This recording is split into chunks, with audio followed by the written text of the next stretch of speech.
este momento ya comencé a compartir pantalla y vamos a dar inicio a nuestra charla informativa relacionada con los concursos. Recordando que estamos hoy aquí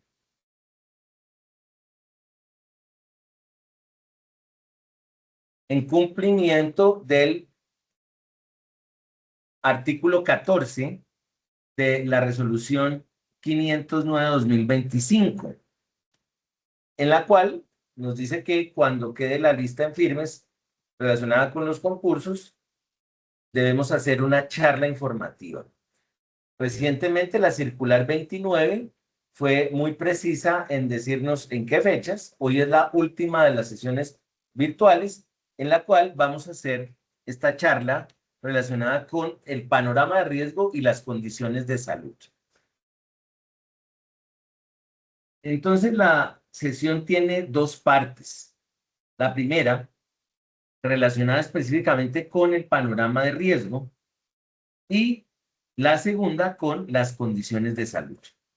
Además de la resolución 509, en su artículo 14, debemos tener en cuenta que en cuanto a panorama de riesgo, el artículo 11, específicamente el numeral 15, hace relación a ese panorama de riesgo. Y la misma norma en cuanto a la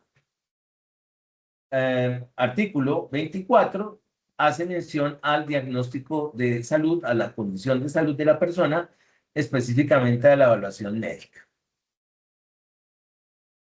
Bien, entremos entonces en la primera parte, que hace relación al panorama de riesgo. Y ese panorama de riesgo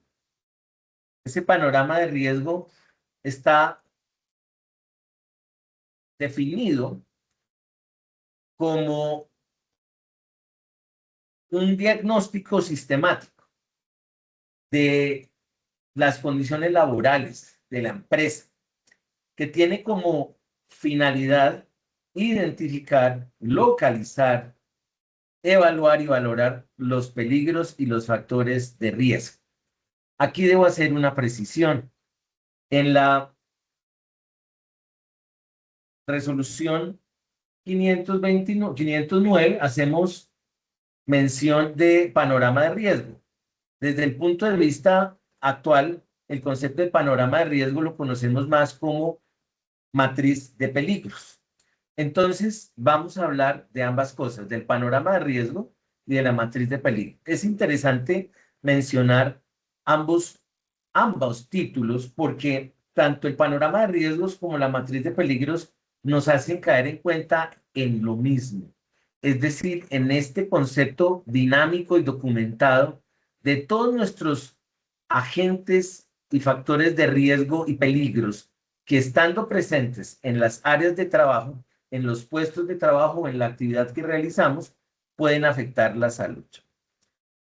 El concepto de riesgo es la probabilidad de que ocurra algo y el concepto de peligro es la fuente de la ocurrencia, es la fuente que nos puede producir algún efecto. Según entonces la definición de los panoramas de riesgo, tenemos algunos factores que específicamente en la guía técnica colombiana, que se las voy a mostrar a continuación en un anexo, en la guía técnica colombiana GTC 045, clasificamos en biológico, físico, químico, psicosocial, biomecánico, condiciones de seguridad y fenómenos naturales. Aquí tenemos que hacer una mención, y es que esos fenómenos naturales se tienen en cuenta únicamente aquellos peligros que afectan la seguridad y el bienestar de las personas en el desarrollo de una actividad. Es decir, que en el plan de emergencias de cada empresa se deben considerar todos los fenómenos naturales que pueden afectarlo. Ahora bien, hay una metodología para la elaboración de esas matrices de peligro y la tenemos. La tenemos en nuestra norma interna NS 040. En esa norma interna NS 040 se da la metodología para la elaboración de esas matrices de peligro. En cada centro de trabajo, en cada obra en cada construcción, en cada actividad que realizamos. Recordando la definición de panorama de riesgo y de matriz de peligro, vemos que es muy importante no solamente identificar los peligros, valorar esos riesgos, sino controlarlos. Y para poderlos controlar, hacemos aplicación de la jerarquía del control de los riesgos laborales. La jerarquía del control de los riesgos laborales implica que se debe hacer una evaluación de, en primer lugar, si ese peligro, si ese riesgo se debe eliminar de la fuente o si se debe, en el caso de que no se pueda eliminar, si se debe o se puede sustituir, es decir, reemplazar ese peligro. Cuando no podemos eliminarlo ni sustituirlo, entonces lo que tenemos que pensar es en controles de ingeniería. Luego vienen los controles administrativos y por último el uso de los elementos de protección personal y de los equipos de protección personal. Esto es muy importante porque la jerarquía del control del riesgo, así como está en la imagen que ustedes ven, es vital para que podamos, cada uno de estos 7 que les he dicho, los podamos ver específicamente ahora en este momento. Comencemos con los agentes de riesgo biológico. Y los agentes de riesgo biológico son todos estos microorganismos, toxinas, secreciones biológicas, tejidos y órganos corporales, restos humanos, animales y vegetales que estando presentes en determinados ambientes laborales y al entrar en contacto con la persona pueden desencadenar 3 tipos de efectos: infecciones o enfermedades infectocontagiosas, reacciones alérgicas o intoxicaciones. Todos efectos nocivos, negativos para la salud de los trabajadores. Ahora nosotros podemos ver una imagen en la cual un trabajador que está desarrollando una actividad de limpieza de unas rejillas está expuesto a estos peligros biológicos. Ahí están los virus, las bacterias, los hongos, algunos de los que acabamos de mencionar anteriormente. Y fíjense ustedes que aquí la jerarquía del control del riesgo se puede implementar en parte. No siempre se puede eliminar o sustituir el riesgo. Entonces hacemos controles administrativos, controles de ingeniería y, por supuesto, el uso de los elementos de protección personal. En ese caso, si nosotros tenemos una exposición a un agente de riesgo biológico, por ejemplo, como está en la imagen, la persona, si no tiene un adecuado uso de sus elementos de protección personal, podría generar que ingresara a su cuerpo a través, por ejemplo, de salpicadura a sus ojos, una bacteria y vendría a tener esa enfermedad infectocontagiosa. Y esa bacteria entonces va a producir una infección ocular, una conjuntivitis. Esa conjuntivitis no es la única posibilidad de efecto adverso sobre la persona. También tenemos otros tipos de efectos adversos, como son, y ya se los dije, las intoxicaciones y las alergias. Las intoxicaciones pueden ser por la exposición y el consumo de ciertas sustancias o ciertos alimentos que están contaminados, y las alergias pueden ser por contacto con seres vivos, especialmente por sustancias o por partes de vegetales. Tenemos también los agentes de riesgo físico. Y los agentes de riesgo físico están constituidos por aquellos elementos, aquellos factores de naturaleza física, que están presentes en el medio ambiente, pero que son de naturaleza física. Entendida esa naturaleza física como la energía que se desplaza en el medio. Esa energía puede ser de diferentes formas. Los tipos de riesgo físico son la temperatura, las radiaciones, el ruido, la iluminación. Entonces, esa energía que se desplaza en el medio, ya les dije algunos de los agentes específicos, se va a ir al cuerpo humano y a través de esas ondas de esa energía que se desplaza en el medio, va a tener algún efecto nocivo sobre la persona. Y ese efecto nocivo va a depender de la intensidad, la exposición y la concentración de los mismos. Los agentes de riesgo físico son ruido, iluminación, temperaturas, vibraciones, radiaciones y presiones. No todos, pero muchos de estos que les acabo de decir como agentes están presentes en nuestro entorno laboral. Voy a comenzar entonces por los agentes de riesgo físico, específicamente iluminación. Entonces, en cuanto a iluminación, ustedes pueden apreciar en la parte izquierda de su pantalla unos trabajadores que están en un túnel y necesitan de una adecuada iluminación para poder desarrollar su trabajo. Para desarrollar su trabajo van a necesitar una cantidad de luz específica, una iluminación. Esa iluminación es susceptible de ser evaluada, de ser medida a través de luxómetros.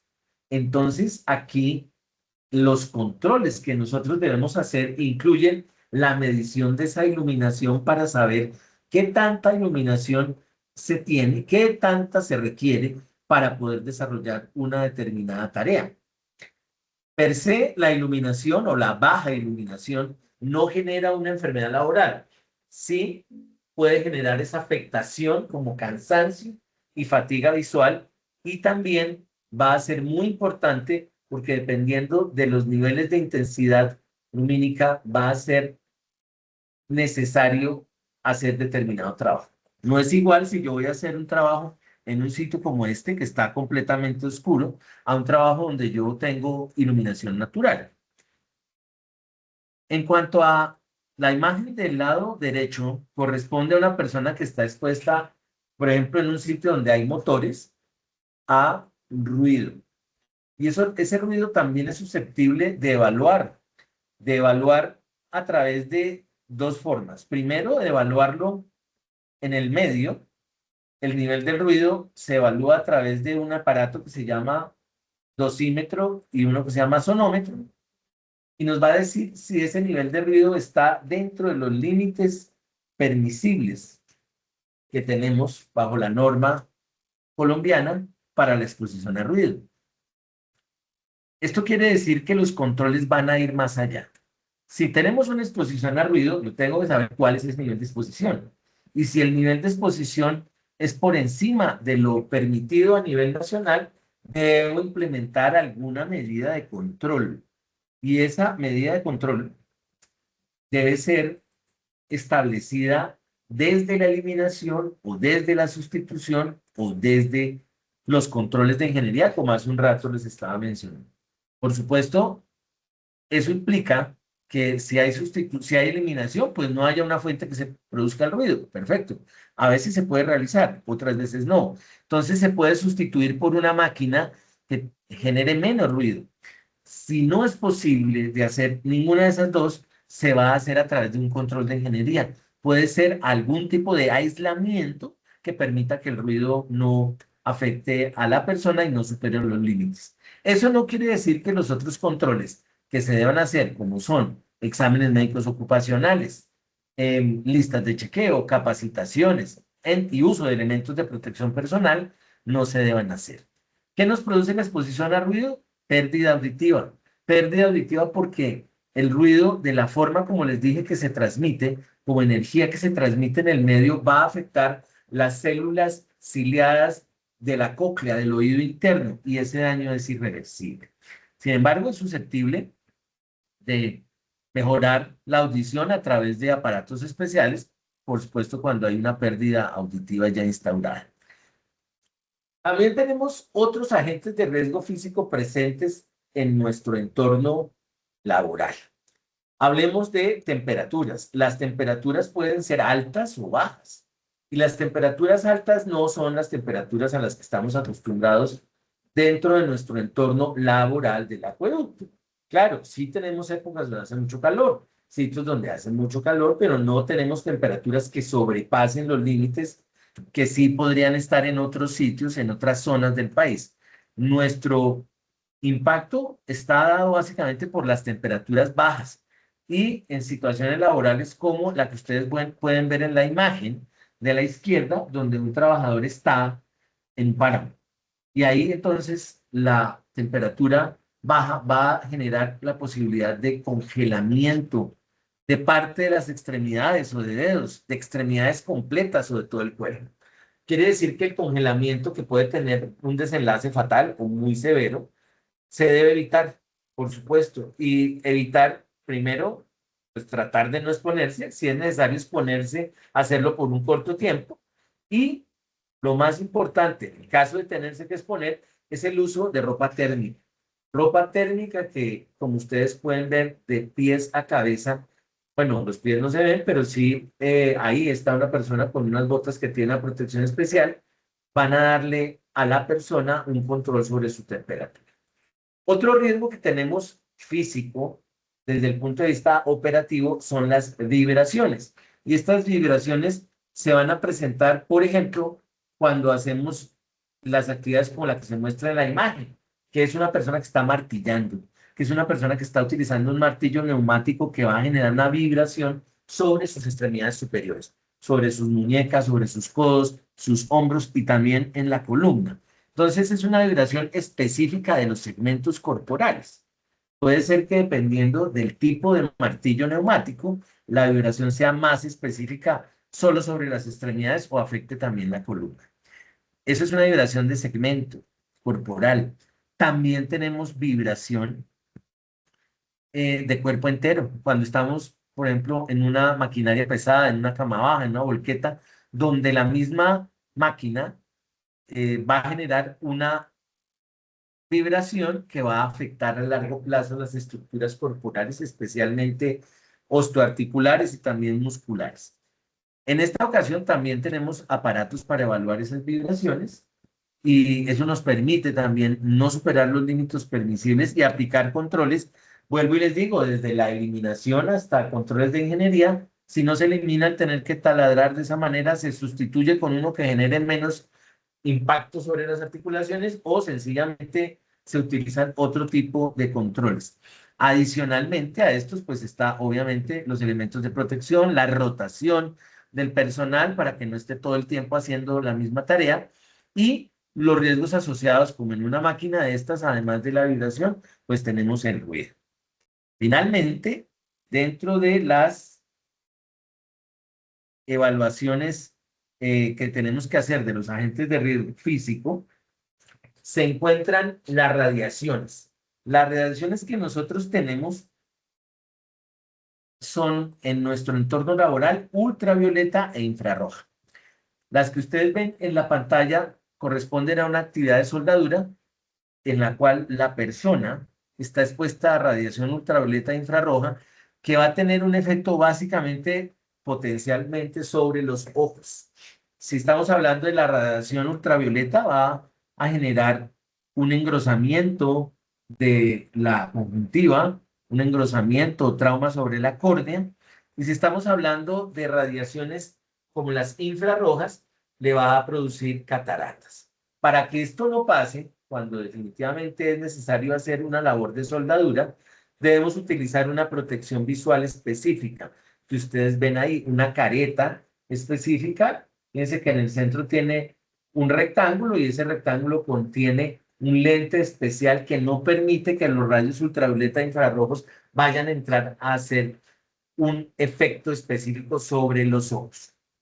Tenemos otras exposiciones a radiación ultravioleta cuando hacemos trabajo a campo abierto entre las 10 de la mañana y las 3 de la tarde, que es la hora en la que la radiación solar tiene una radiación ultravioleta del tipo C. Hay A, B y C y es la C la que es dañina y nos puede generar quemaduras a largo plazo, incluso lesiones de piel que pueden terminar con degeneraciones completas. Para esto debemos utilizar un adecuado protector solar y no solamente la protección solar, también debemos utilizar gorros, cachuchas, gorros de ala ancha. La protección debe cumplir también la cobertura de las orejas y del cuello para que todas las partes del cuerpo que están expuestas, es decir, la piel, que es el otro órgano que se va a afectar por exposición a radiación ultravioleta, no se vaya a afectar. No es solamente el bloqueador, gorro, cachucha y ropa de manga larga. Tenemos una exposición más pequeña de ultravioleta en los laboratorios donde hay unas lámparas, unas cámaras que tienen una exposición pequeña a radiación ultravioleta. En estos casos, como en soldadura o en los laboratorios, se hacen mediciones de esa radiación que deben estar por debajo de los límites permisibles. Ahí entonces ya hemos visto los agentes de riesgo físico en las operaciones de la empresa. Vamos a pasar a otro tipo de agentes, que son los de riesgo químico. Y los agentes de riesgo químico están constituidos por elementos y sustancias que cuando entran al organismo mediante tres mecanismos pueden generar intoxicaciones, pueden generar efectos agudos, irritaciones, quemaduras o efectos crónicos de intoxicaciones y también lesiones sistémicas.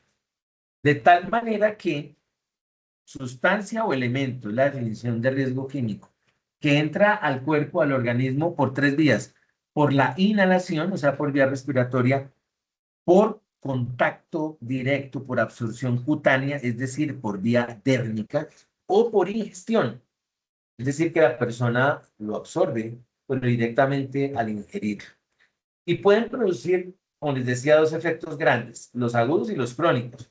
Y entre los efectos agudos y crónicos, en algunos casos hay intoxicaciones agudas o crónicas, hay quemaduras agudas, hay irritaciones principalmente agudas, pero también hay lesiones sistémicas a nivel crónico. ¿De qué va a depender? De la sustancia química. Va a depender del grado de concentración y del tiempo de exposición. Luego, aquí también, al igual que en el riesgo físico, nosotros tenemos la posibilidad de hacer medición de ese agente de riesgo físico, de químico. En el físico, hablábamos que había cómo evaluar el ruido, la radiación, las vibraciones, la iluminación. Aquí, en el riesgo químico, también podemos evaluar, dependiendo, sí, del tipo de elemento y dependiendo de la forma como se presente, del estado de la materia como se presente. Entonces, vamos a ver algunos tipos de agentes de riesgo químico en los cuales tenemos exposición dentro de la empresa. Comencemos con los gases y vapores. Los gases y vapores están presentes principalmente en situaciones como en la que vemos en la gráfica, en la imagen, donde podemos apreciar una información que dice gases H2S60. Entonces, eso es lo que muestra, esa gráfica es la lectura del medidor de gases que tiene la persona en la mano. ¿Sí? Ahí detecta que en ese espacio, en ese colector, en ese espacio confinado, hay gases presentes. Generalmente hay tres tipos de gases: ácido sulfídrico, monóxido y oxígeno. En algunas ocasiones también puede haber cloro.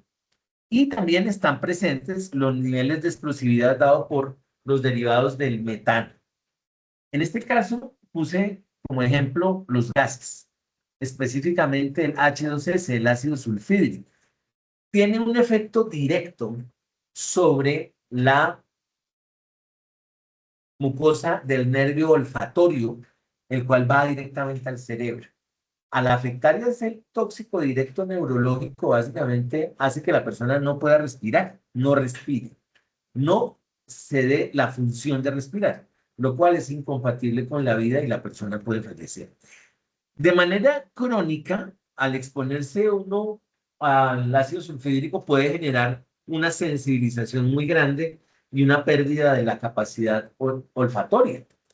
Sin embargo, como efecto sobre la salud, que puede amenazar la salud, es más el efecto agudo que pueda generar el ácido sulfídrico y hacer que la persona no respire. En un espacio confinado también podemos tener otro tipo de exposición de gases y es el monóxido de carbono. Monóxido que es producto de la combustión, de los equipos que tenemos que utilizar en el momento de los trabajos, o si estos espacios confinados o estas tuberías tienen conexiones con otras redes de otros servicios públicos o con otras partes de la ciudad o de ciertas estructuras, como por ejemplo parqueaderos o vías públicas donde hay mucho monóxido. El monóxido de carbono tiene un efecto diferente sobre el ácido sulfídrico. El monóxido de carbono lo que hace es que desplaza el oxígeno. Al desplazar el oxígeno, la persona pues no tiene oxígeno, no puede respirar.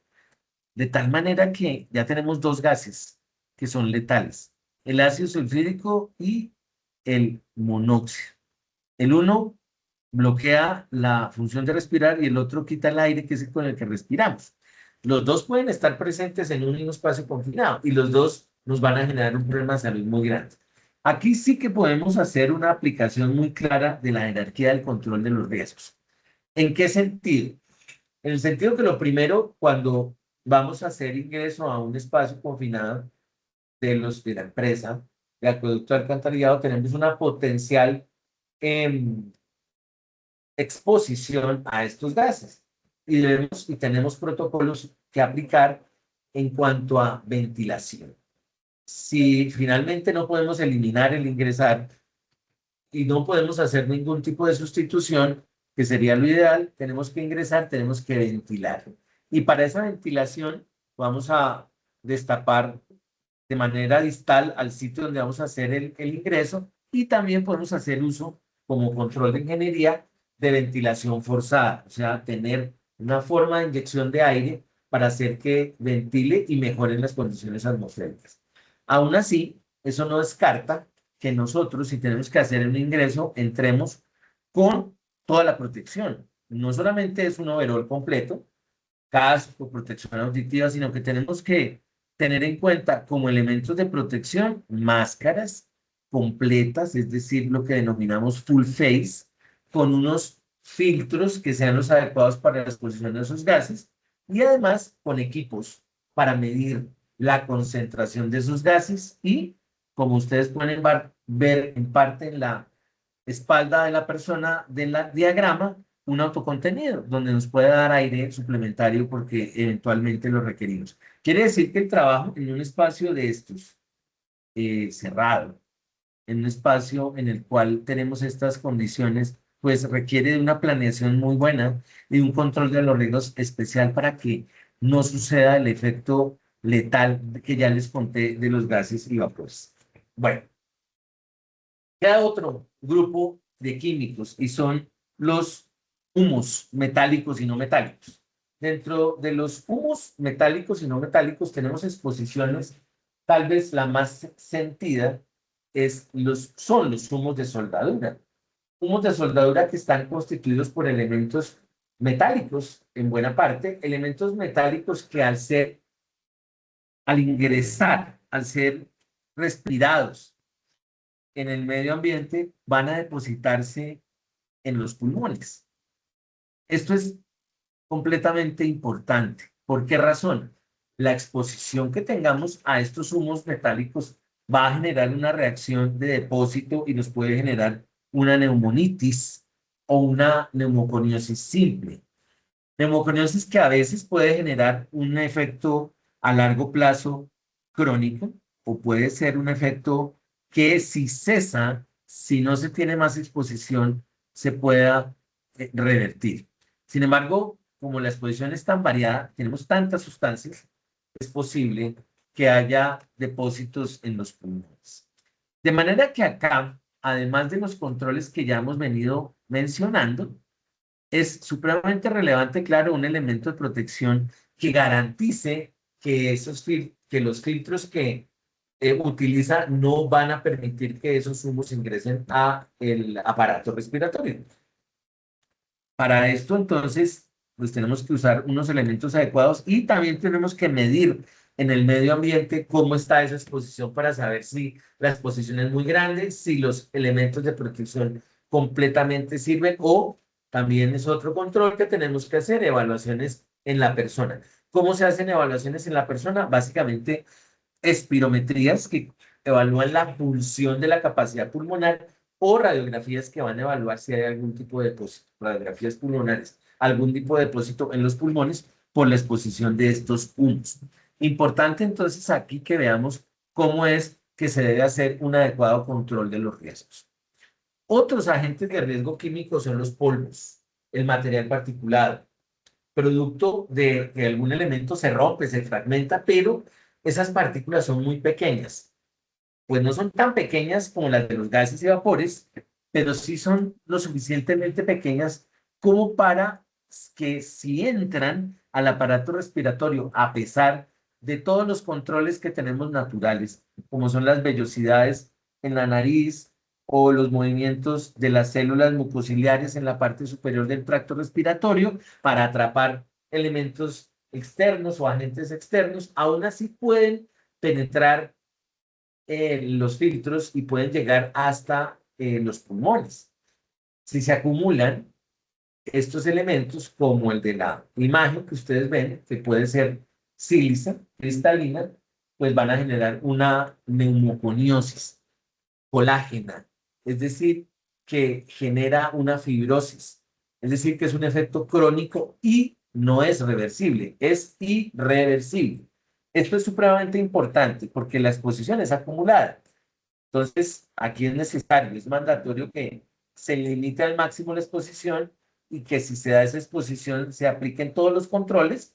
Eso implica, como les digo, desde la eliminación hasta el uso de PPs, pasando por la sustitución y por los controles de ingeniería. Tenemos un material particulado de amplia exposición porque está considerado como el mineral más abundante de la corteza terrestre y es la sílice cristalina. El 60% de la superficie terrestre está compuesta por esta sílice y está en muchas de nuestras operaciones.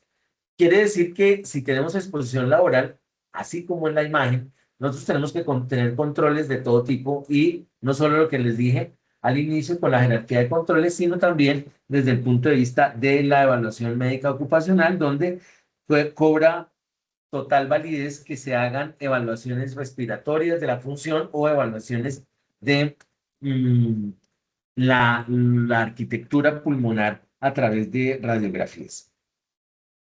Bueno, tenemos también los líquidos que en forma de nieblas y rocíos, fíjense que en el tanque que tiene en su espalda el trabajador está haciendo algún tipo de control de maleza con la aspersión. No sale líquido, sino que sale una niebla o un rocío. Y eso va a llegar, claro, su finalidad es control, por ejemplo, de plagas, de malezas, pero va a llegar a otros sitios del cuerpo. No solamente es al aparato respiratorio, sino que también puede afectar la piel. Es decir, que acá, además de tener una adecuada protección respiratoria, como la que ustedes ven ahí, también tenemos que tener una buena vestimenta, unos elementos de protección personal adecuados. Y esta vestimenta debe cubrir todas las partes del cuerpo, toda la piel que puede estar expuesta. Aquí ya vemos que no es solamente por el aparato respiratorio que puede ingresar esta sustancia química, sino también por la piel.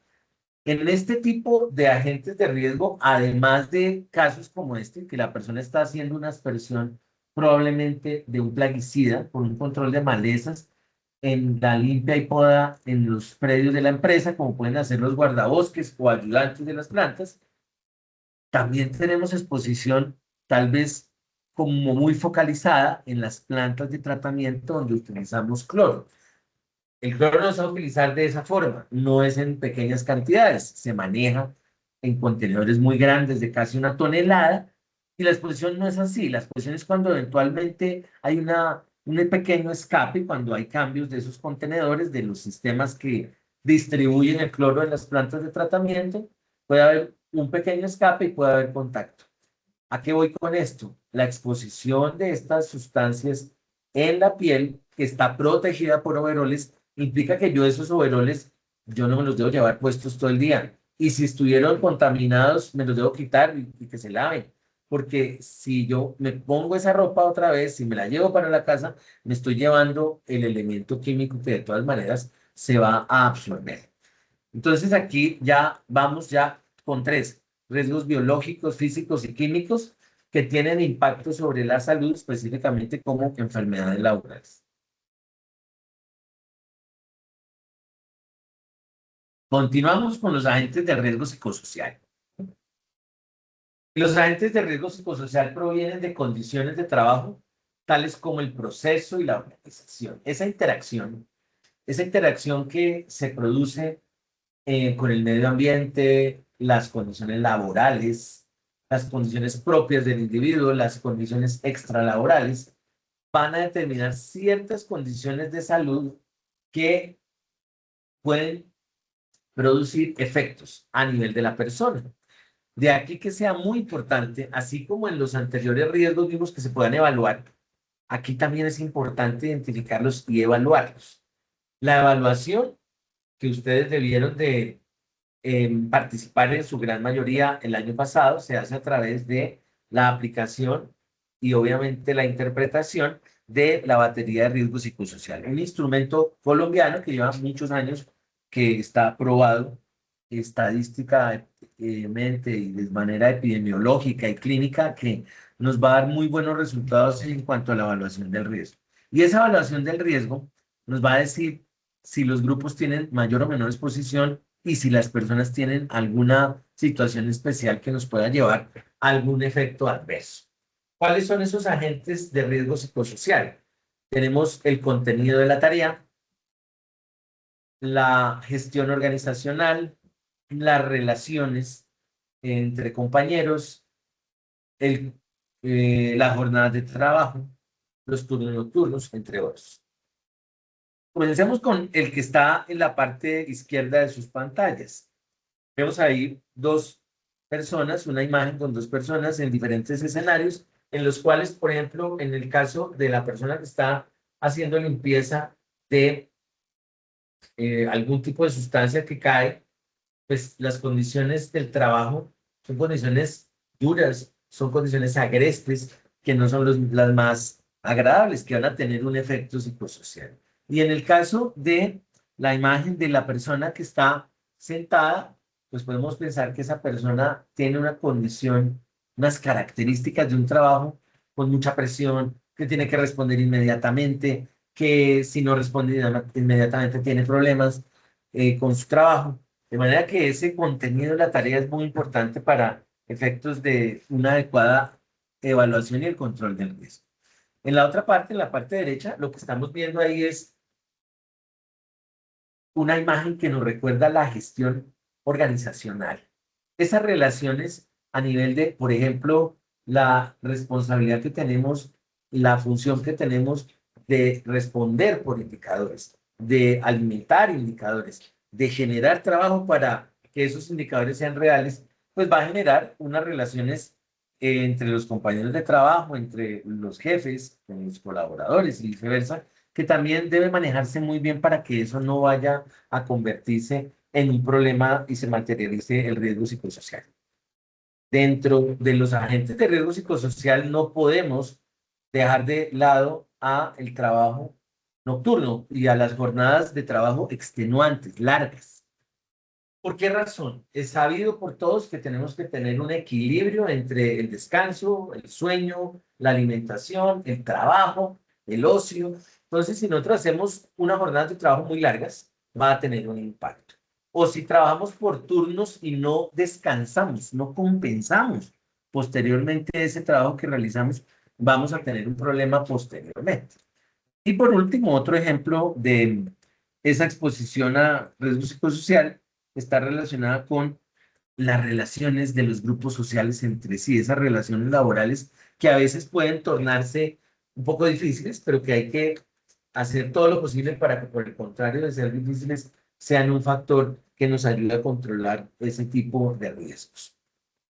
Y terminamos una parte, no terminamos todo, solo terminamos una parte, la parte de agentes de riesgo que generan enfermedades con los agentes de riesgo ergonómicos. Mientras los cuatro agentes anteriores sí tenemos algunas situaciones de salud donde se han presentado graves, importantes, no lo podemos negar, pero no tan frecuentes como en el riesgo ergonómico o biomecánico, ¿no? Hablamos de biomecánico porque así está en la tabla de la GTC 045 y hablamos de ergonómico porque así está en la tabla de enfermedades laborales. Y hasta ahora estamos hablando de enfermedades laborales. Y los agentes de riesgo ergonómico están constituidos por todos esos factores inherentes al proceso o tarea, ¿sí? Y ese proceso tarea, específicamente la interacción del hombre con el medio ambiente y las condiciones de trabajo, ¿sí? Eso quiere decir orientado hacia la productividad. Pero lo importante es que eso tenga repercusión en la persona por posturas inadecuadas, sobrecarga física o manipulación de cargas, movimientos repetitivos o empuje y tracción, ¿sí? Entonces, fíjense que en la imagen que se muestra ahí, pues hay dos trabajadores que están cumpliendo con esa definición que vemos al lado derecho, ¿sí? Ahí hay de todo tipo, la interacción entre dos personas, el medio ambiente, las condiciones de trabajo, la premura por dar respuesta a la comunidad y que por asumir posturas inadecuadas o por hacer movimientos inadecuados o manejar cargas puede terminar en una enfermedad. ¿Cuáles son los tipos entonces de agentes de riesgo ergonómico? Tenemos los siguientes 6.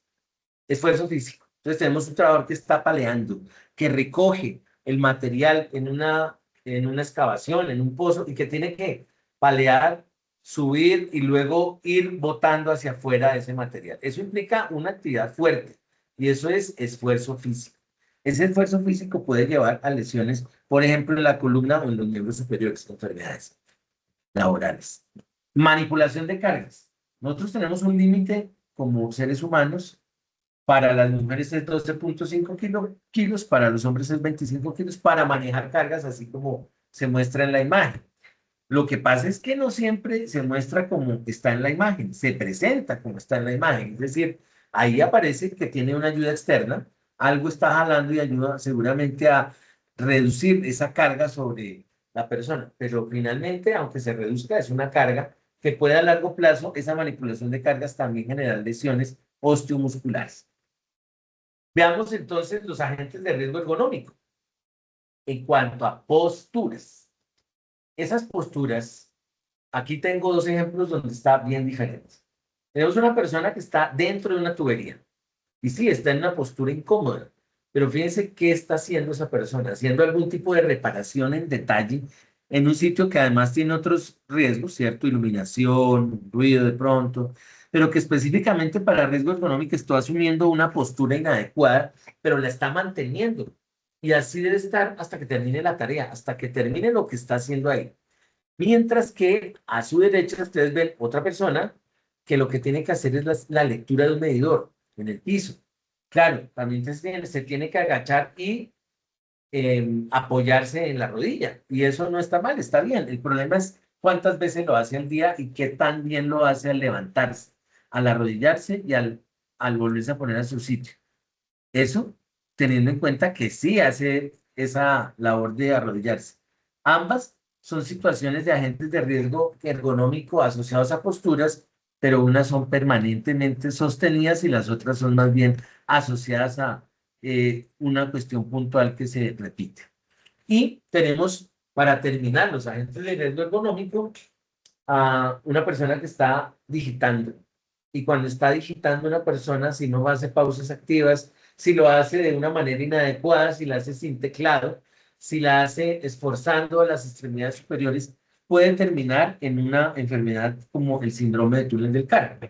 De tal manera que aquí es importante, además de los controles que hemos dicho, pues la rotación, las pausas activas que hemos venido fortaleciendo desde que salió la resolución 1843 del año pasado, pues van a tener un efecto importante porque no van a permitir que la persona de manera continua haga su trabajo. Importante que esas pausas se hagan a través de autogestión. Y la última imagen de este bloque es una persona que está trabajando, por ejemplo, en un call center.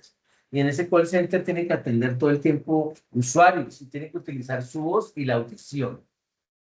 Aquí me voy a centrar a la voz.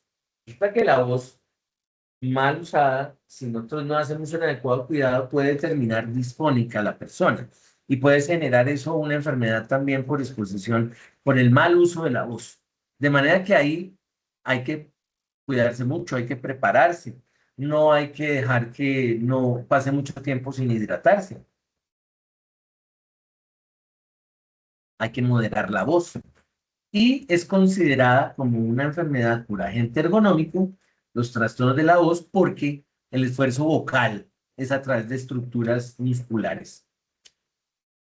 Terminamos los 5 riesgos que nos van a generar una enfermedad laboral. Ahora vienen aquellas condiciones de seguridad que, estando presentes en un entorno laboral, tienen el potencial de causar un accidente de trabajo. Aquí la diferencia con las 5 anteriores es que aquí tenemos la posibilidad de generar un accidente de trabajo.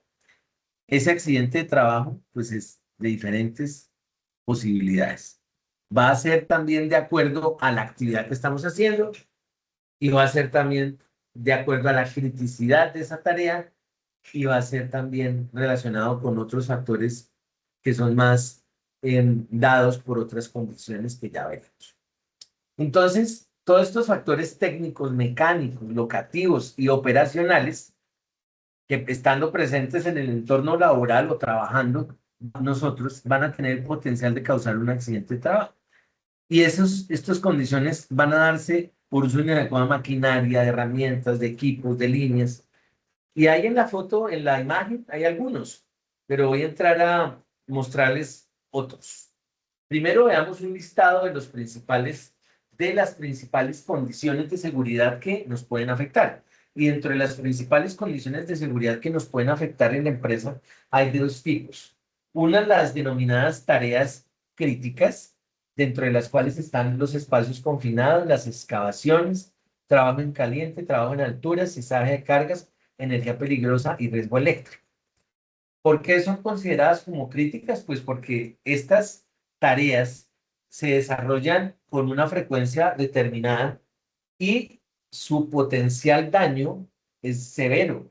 Es decir, puede presentarse un accidente mortal o puede ser un accidente con un daño importante porque sea un accidente muy severo.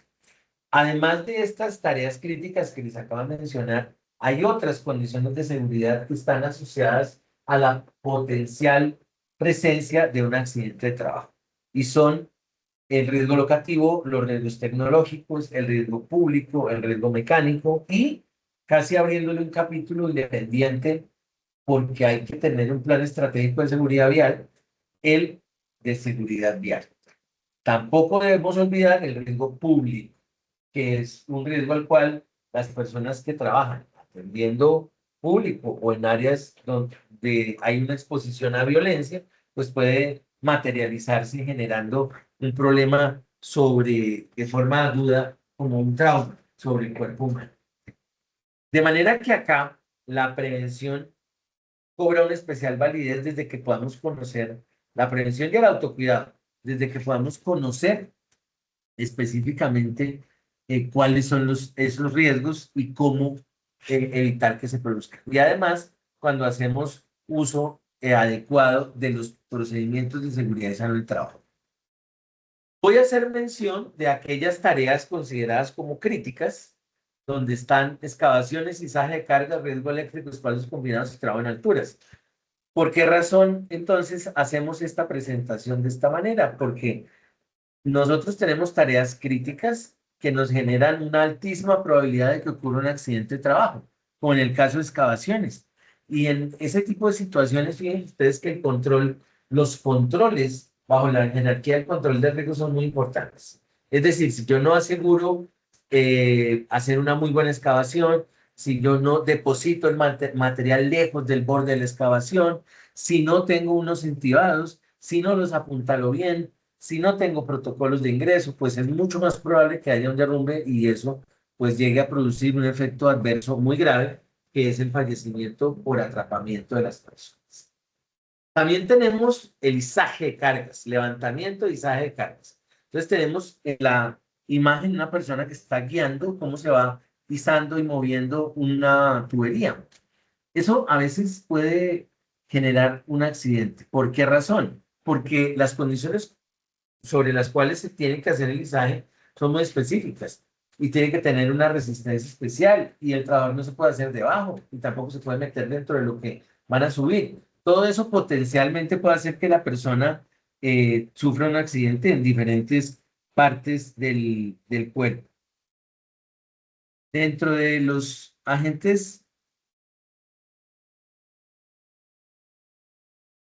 de condiciones de seguridad, también tenemos la energía eléctrica, o la energía peligrosa, las energías peligrosas. Y entonces fíjense que aquí la posibilidad de que se genere un accidente pues es muy específica, ¿no? Porque no es solamente una chispita, una quemadura, sino que puede ser una lesión por arco eléctrico, porque va a depender mucho del voltaje, de esos niveles a los cuales se clasifica en cuanto a intensidad de la exposición a la electricidad. De manera que aquí el cumplimiento de los protocolos, de las reglas de oro, debe ser muy bien aplicado. Y dentro de esos controles, pues está, por supuesto, el uso de elementos de protección personal, la capacitación, los aislamientos debidos, el etiquetado y bloqueado para que no todo el mundo pueda acceder, entre otros. Y me quedan dos condiciones de seguridad que van a tener un efecto agudo y van a tener un efecto agudo porque van a alterar, como en el caso de la diapositiva de la izquierda, las condiciones atmosféricas. Ahí lo que vemos en la imagen de la izquierda es una persona que va a hacer un ingreso a espacios confinados. Y ese ingreso a espacios confinados, ya hablamos hace un rato con gases y vapores, pero no hablamos de lo que es un espacio confinado. Y un espacio confinado es un espacio que primero no está diseñado para trabajar, que segundo, la vía de acceso y de salida es la misma, básicamente. Una sola entrada que es la misma salida. Y tercero, que dentro de ese espacio se contienen condiciones atmosféricas principalmente que son adversas para la salud. Entonces, ya de entrada, las condiciones para las cuales uno va a visualizar un espacio confinado implican que yo tenga ciertas características corporales de capacidad respiratoria, de capacidad física. Ahora, dentro de ese espacio confinado, además de los eventos que hablamos de falta de una buena condición atmosférica que sea incompatible con la respiración, también podemos tener caídas, resbalones, también podemos tener heridas, porque no, las tuberías no están completamente desocupadas, podemos cortarnos, etcétera. De manera que hay que tener mucho cuidado. La otra tarea crítica son los trabajos en alturas. Los trabajos en alturas están considerados en la empresa también desde hace mucho tiempo e implican también un riesgo muy alto porque si la persona está por encima de la altura eh, establecida por la norma y llega a tener una caída y no tenía toda su adecuada protección, pues eso es un gran problema porque va a tener una lesión. De tal manera que aquí, en estas dos tareas críticas, que además son dos situaciones en las cuales el gobierno nacional ha promulgado normatividad específica frente al ingreso, al acceso y a la capacitación, tanto de alturas inicialmente como luego espacios confinados, dadas nuestras condiciones como empresa, son muy importantes en el sentido de conocer los agentes de riesgo y también determinar cómo es la evaluación específica de las condiciones de salud de las personas. Ya vimos entonces todas las que generan enfermedad, las situaciones que generan accidentes, pero hay una en particular que la mencionamos inicialmente, y son los efectos que se producen por esos cambios en la naturaleza de forma paulatina o de forma súbita, que son asociados, por ejemplo, a sismos, terremotos, vendavales, inundaciones, tsunamis. Bueno, nosotros tenemos principalmente exposición a sismos, a terremotos. También puede haber inundaciones. Pero aquí lo importante es que son situaciones de emergencia, ¿sí? No están completamente previstas, no se pueden medir como otras cosas con mucha antelación y que pueden causar daños a la persona, a las personas, a las áreas de trabajo, a las edificaciones, a las instalaciones e incluso pueden comprometer la continuidad operativa de la empresa. ¿Por qué? Por el gran impacto que tendría una de estas situaciones como fenómenos naturales. Si ustedes quieren profundizar en el conocimiento de las matrices de peligro, aquí está la ruta. En la parte superior la parte superior aquí con el puntero estoy mostrando, hay una flecha azul que mira hacia abajo y dice para colaboradores. Y se van hacia abajo, en la flecha blanca que está horizontal, ahí muestra seguridad y salud del trabajo. Es decir, nos vamos para el micrositio de seguridad y salud del trabajo. Cuando entramos ahí en ese micrositio, vemos que hay una columna donde hay una información que también hay una flecha, en este caso azul, que dice matrices de identificación de peligros. Y ustedes ahí pueden acceder a todas las matrices que tenemos en la actualidad y cómo están organizadas por gerencias, por direcciones y por áreas. Y ustedes pueden apreciar en detalle cuáles son los agentes de riesgo a los que están expuestos. Continuando con la presentación, y esta, la segunda parte, habla de las condiciones de salud. Las condiciones de salud también están mencionadas en el artículo 14 de la resolución 509 y esas condiciones de salud deben darse a conocer cuáles son para desempeñar un determinado cargo, como está en la diapositiva, una vez que firme la lista de admitidos. Aquí viene algo muy importante y es que aparece un concepto y es el concepto de perfil del cargo. Perfil del cargo que no es más que un documento que describe las funciones, responsabilidades, competencias, habilidades, riesgos laborales, medidas preventivas y los requisitos físicos y mentales. Entonces, cuando hablamos hace un momento de las condiciones de salud, yo traje a colación esto que dice perfil del cargo, además porque está completamente articulado con la resolución 509 en el artículo 24. Aquí está la definición de perfil del cargo.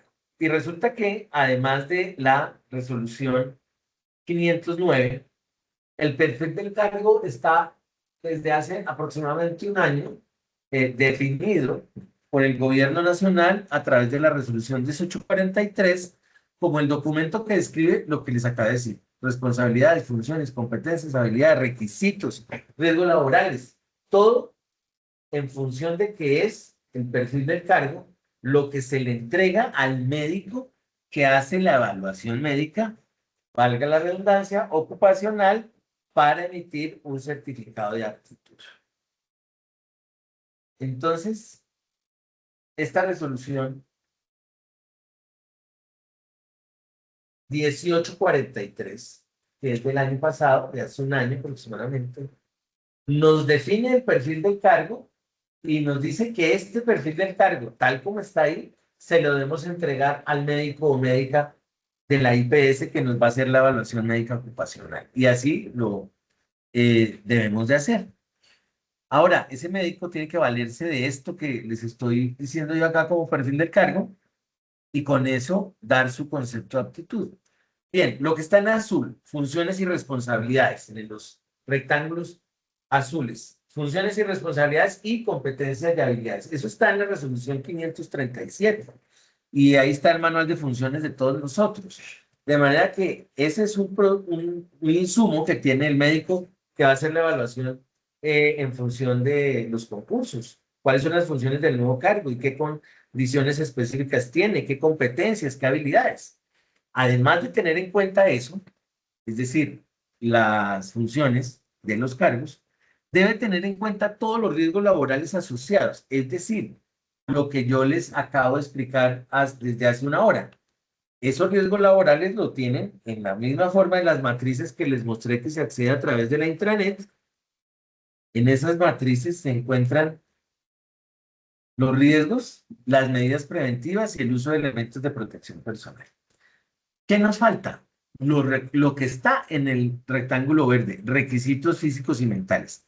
Con esas 5 cosas que están: funciones, responsabilidades, competencias, habilidades, riesgos laborales, medidas preventivas, CPP y los requisitos físicos y mentales, es que se llega a una evaluación médica ocupacional. Esa evaluación médica ocupacional la he dividido en esta presentación en 3 partes.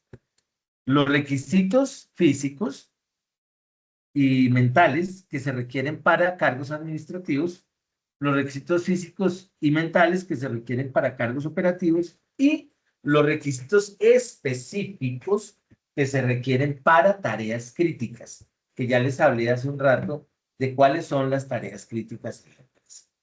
Comencemos entonces con las condiciones de salud para cargos administrativos. Inicialmente están las osteomusculares. Vamos a hablar de osteomusculares, de neurológicas, visuales, auditivas y vasculares, además de mentales. Pues comencemos por las osteomusculares. Entonces, fíjense ustedes que las 8 condiciones de salud que aparecen ahí en la pantalla son condiciones de salud que pueden estar presentes, pero que tienen que tener unas características especiales para que vayan consideradas como de cumplimiento. Es decir, si tiene una alteración en la forma o de la columna, no debe tener un grado superior a 15, ni debe tener dolor, ni compromiso funcional. Si es en cuanto a movilidad de esa columna, debe ser mínimo el 75%. Y si tiene enfermedades específicas como el síndrome de túneles del carpo, la epicondilitis y epitocleitis, la tenosinovitis de Kerbein, el síndrome del manguito rotador, la lumbalgia, las discopatías vertebrales, deben estar, si están presentes, deben estar asintomáticas, o sea, sin síntomas, o ser leves, o estar controladas, con algunas limitaciones, como por ejemplo, si estamos hablando de un síndrome del manguito rotador, que no tenga restricción para levantar más de 5 kilogramos por encima del hombro. En cuanto a los requisitos neurológicos, en esencia es que la persona no tenga patologías neurológicas o que si las tiene, esas patologías estén controladas o en tratamiento.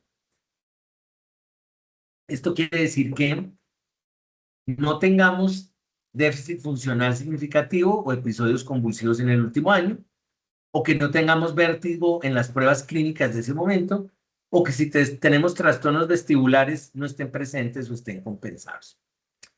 Hablando del tema visual, debes tener una visión entre 20/20 a 20/40 con o sin corrección. Importante que no tengan estacnos, que esos son movimientos permanentes de los ojos hacia los lados, ni diplopía, que es visión doble. En cuanto a la evaluación auditiva, se toleran hasta hipoacusias leves con o sin corrección y no debe tener compromiso de bandas conversacionales.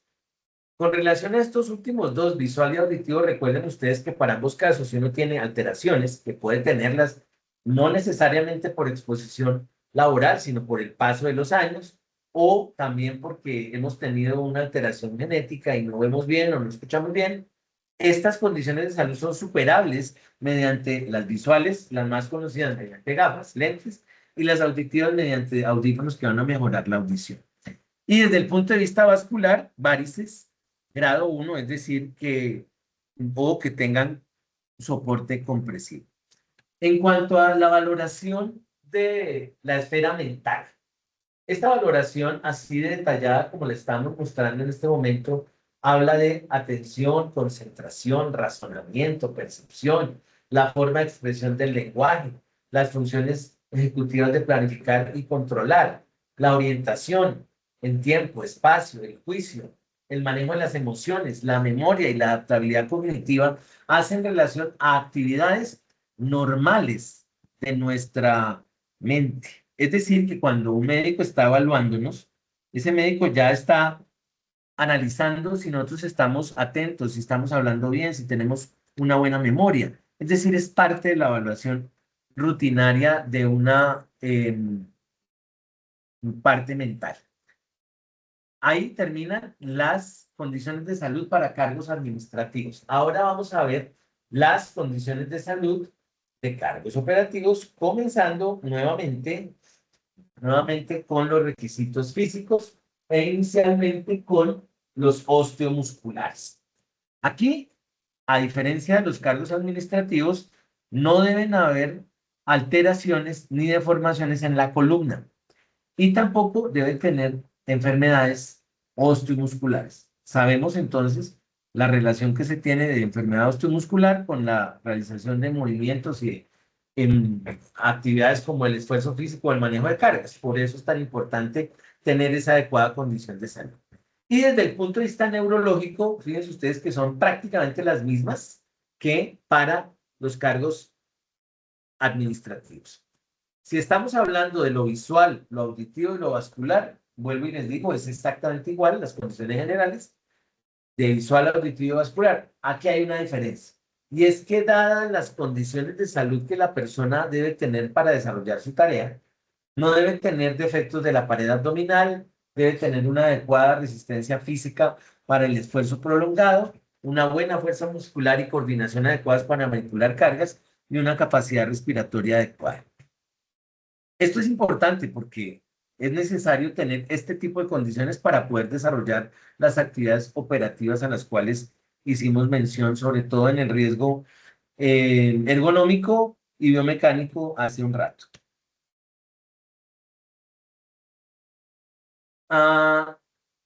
Los requisitos mentales dentro de esas condiciones de salud para cargos operativos, fíjense ustedes que son muy generales, evalúan atención y concentración, memoria, reacción rápida, orientación, cálculo básico, pensamiento crítico y atención al detalle.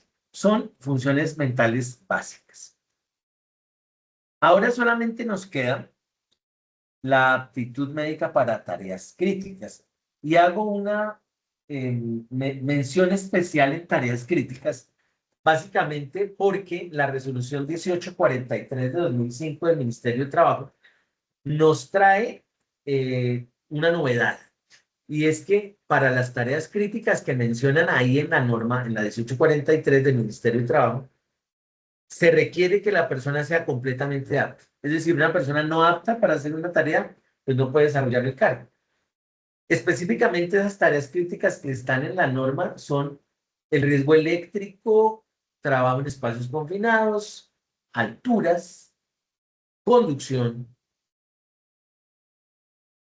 riesgo, a ver, nuevamente, eléctrico, espacios confinados, alturas, conducción, que esas están presentes en nuestro entorno laboral, y hay otras dos, que son el manejo y porte de armas, que no está presente eh, en nuestra actividad como acueducto, y hay una quinta que, si bien es cierto, no está como actividad específica, sino la pide la Secretaría de Salud, y es el manejo de alimentos. ¿Por qué? Porque cuando manejamos carro tanque, la Secretaría de Salud nos pide que cumplamos con el certificado de manejo de alimentos, por lo que manejamos agua. No solo carro tanque, sino quienes trabajan para los puntos de venta de agua en bloque. Por eso hice esta última diapositiva.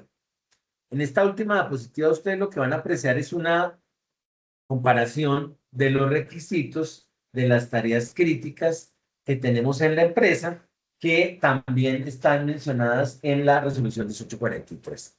Y son estas 5: espacios confinados, alturas, eléctrico, conducción, con un foco especial en carro tanque. Entonces, aquí ustedes pueden ver que hay muchas cosas similares en cuanto a algunos datos, pero diferentes conforme a algunos riesgos específicos. Si estamos hablando de espacios confinados y alturas, que son las dos primeras, las que están en colores azul, nótese que la diferencia es la evaluación para una de claustrofobia y la otra de vértigo y de equilibrio, pensando en que eso se hace a través de una evaluación psicológica, que lo que va a determinar es si la persona puede o no puede hacer ingreso a espacios confinados desde el punto de vista psicológico. Y la de alturas es pues si no va a tener una alteración psicológica relacionada con el manejo de alturas. Los otros parámetros son muy puntuales y son un poco más precisos que los que vimos en cargos operativos. Debe tener una agudeza lejana hasta 20-30. Debe tener una audición con pruebas vestibulares normales, si llega a haber alguna caída. Es decir, si yo tengo caída en la parte auditiva, debo tener una prueba vestibular normal. Y aquí también nótese que es la primera vez que voy a mencionar un examen de laboratorio y es la glicemia. La glicemia, que es el azúcar, el nivel de azúcar en sangre, debe estar entre 65 y 120. ¿Por qué razón? Porque alguna alteración de la glicemia, ya sea como hipoglicemia, menos de 65, o hiperglicemia, más de 120, puede poner en riesgo la salud de la persona que está adentro de un espacio confinado, que está en alturas. Entonces, la persona debe tener una glicemia controlada. Además, es muy importante el índice de masa corporal. El índice de masa corporal es la relación del talla-peso, kilogramo por metro cuadrado. De manera que esa relación talla-peso es muy importante porque nos va a garantizar que la persona pueda hacer un ingreso adecuado en un espacio confinado, pueda desarrollar sus tareas específicas, pueda utilizar de manera adecuada el arnés en un espacio confinado o en alturas. Y nótese que dije la relación talla-peso, índice de masa corporal, no necesariamente el peso, es la relación de la talla con el peso. La presión arterial también tiene un valor y es que sea menos de 129/80. El valor de la espirometría, que es el examen que evalúa la función respiratoria, debe estar en un 80% de normalidad y el electrocardiograma debe tener una frecuencia de 60 a 100 latidos por minuto. Fíjense que esas dos que acabo de leer son muy iguales, excepto por la evaluación psicológica para alturas o para espacios confinados. Si nos vamos al lado que está el recuadro amarillo, ahí tenemos el riesgo eléctrico. Y ese riesgo eléctrico tiene unas precisiones en cuanto a la visión, tiene que ser mucho más precisa de cerca. Y además, algo que se me olvidó decirles en las anteriores, en espacios confinados y en alturas, es que no puede tener alteración en la visión de colores, en ninguna de esas tres. Finalmente, en lo que corresponde a conducción, pues por supuesto que en carrotanques tenemos una consideración especial adicional a todo lo anterior, y es que los exámenes de laboratorio que se piden para manejo de aguas adicionales a la visión y a la audición, que son el KOH en uñas, el frotis de faringeo, el coproscópico, el parcial de orina, no deben tener ningún tipo de resultado positivo. Pues también tenemos todas las relacionadas con la conducción. Y la conducción está bastante bien establecida en la normativa vigente, sobre todo para la expedición de licencias de conducción. Entonces ahí nos dicen que debemos tener una adecuada evaluación de la coordinación, visión, reflejos, condiciones neurológicas de acuerdo a la normatividad. Eso se hace a través de una prueba psicosensométrica. Y también acá tenemos que ser muy precisos en la agudeza visual. Aquí la audición se acepta hasta ciertos niveles, caídas leves en graves y severa en agudas, pero debe tener una adecuada compensación a través de un aparato. La glicemia también con unos valores que estén entre 126 y 30 y no debe haber alteraciones en la presión arterial. Por supuesto, lo que les acabo de decir, la alteración en la visión de colores no permite que la persona pueda desarrollar la labor. Algunas de estas son susceptibles de ser corregidas, ¿cierto? Otras no. Por eso es tan importante que ustedes, y voy a hablar del último recuadro, el que está en rojo, cuando vayan a su evaluación médica ocupacional, pues tengan claro que el concepto que es válido es el concepto emitido por el médico especialista en medicina del trabajo, en salud ocupacional o en seguridad en el trabajo que tenga licencia vigente. Es decir, ustedes pueden llevar los conceptos de sus médicos tratantes, de médicos clínicos especialistas. Sin embargo, va a ser vigente es el concepto que dé el médico de salud ocupacional. Así es que hay que armonizar los conceptos médicos que tengan sus médicos tratantes, los llevan para que sea el médico de seguridad y salud del trabajo, de salud ocupacional o de medicina del trabajo, salud ocupacional o seguridad y salud del trabajo, sea el que de su concepto. Y aquí entonces terminamos con la presentación de la charla informativa sobre panorama de riesgo y condiciones de salud. Voy a ver si tenemos alguna inquietud en el chat. Creo que no. Yo voy a hacer es en este momento, voy a descargar la asistencia. Y pues bueno, creo que aquí terminamos la sesión del día de hoy. Voy a detener también la grabación